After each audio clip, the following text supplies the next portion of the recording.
عتبہ بن ابی وقاص نے پتھر اٹھایا اور مارا زور سے،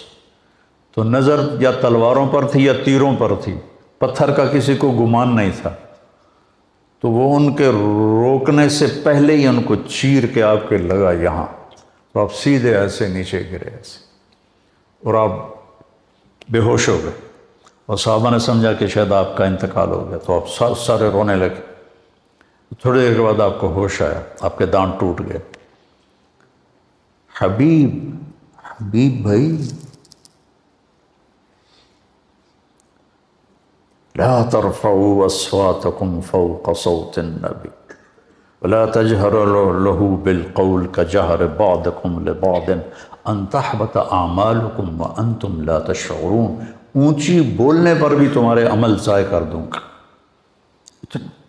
ان الذين